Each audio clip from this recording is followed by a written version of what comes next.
Hi YouTube, welcome again to one of our informational videos. I'm Sarah Badzagalupi and I'm an attorney with the Chapman Law Group.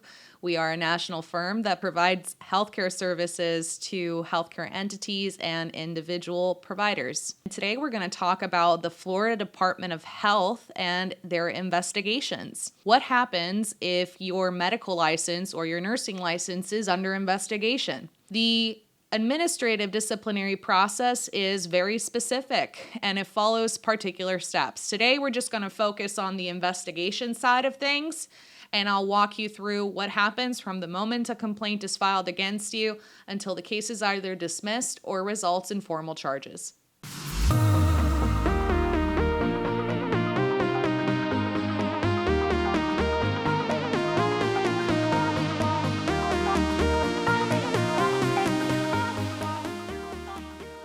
Starting with the complaint, how does this even start to happen? Well, a complaint can be filed by pretty much anybody. Usually it's going to be an employer. But if somebody believes that you violated your duty as a professional, they can file a complaint through the Florida Medical Quality Assurance Division portal, which is online, and specifically state what they believe you have done wrong. It could be that you committed fraud. It could be that you are impaired. It could be that you have committed malpractice. Whatever the issue is, if there's a disgruntled patient or an upset employer or even a coworker that's unhappy with you, they can file a report. Yes, even if the allegations make absolutely no sense, even if the allegations are not true, anybody can file a report. And this report is called colloquially a complaint, the Department of Health Medical Quality Assurance Division will be the division that receives that report at first. And it's the Investigation Services Unit that will assess that complaint and see if there are any possible Practice Act violations. They'll probably look in more detail and outline which of those Practice Act violations are and the specific statutes that list them. And once they identify that this is in fact a complaint that they need to follow through with, they will send you, the provider, a letter of investigation. This is what it's called, but I get a lot of people that are confused and call me and say, hey, I got a letter from the Department of Health and I have no idea what this is. It's not titled that way, but that's what it is. So if you get a letter and it says, Dear so-and-so or Dr. so-and-so, you're under investigation for possible violations of the Practice Act, that's a bingo. You're under investigation because somebody complained about you and they're claiming that you violated the Practice Act. So one of the things that you're going to receive along with the letter of investigation is actually the case summary.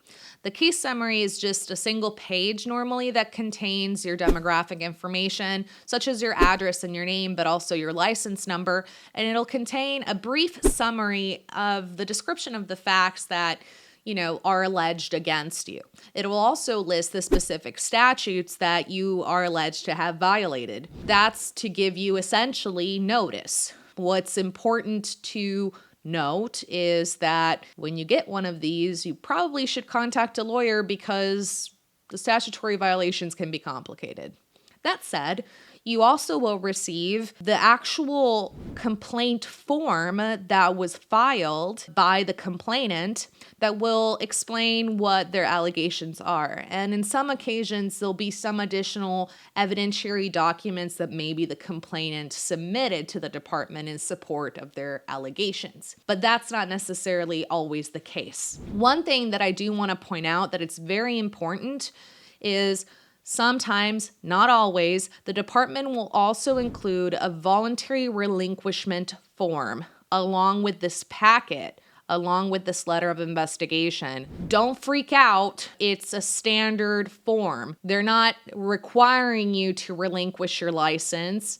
It's just in case you want to, and in most instances, you shouldn't want that. So don't pay attention to the voluntary relinquishment form at the outset, if only to give it notice and proper attention. So that's the complaint. But what happens after that? You may be asking yourself, what does the department actually do when they investigate you? Well, they're probably going to talk to the complainant. So whoever that is, they're going to try to reach out to them.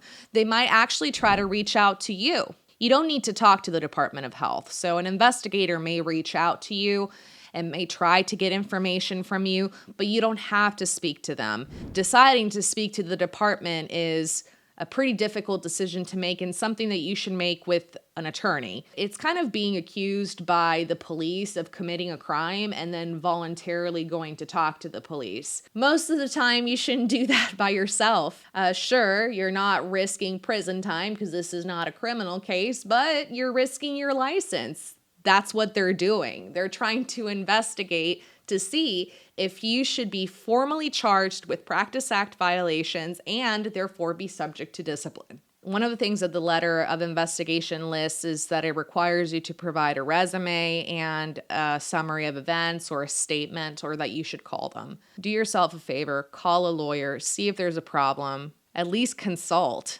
You don't want to get yourself in trouble, and it's possible that the complaint can be dismissed. The burden is on the Department of Health to prove their case and not the other way around. However, the burden of proof is pretty low. It's a probable cause. And that brings me to the next step.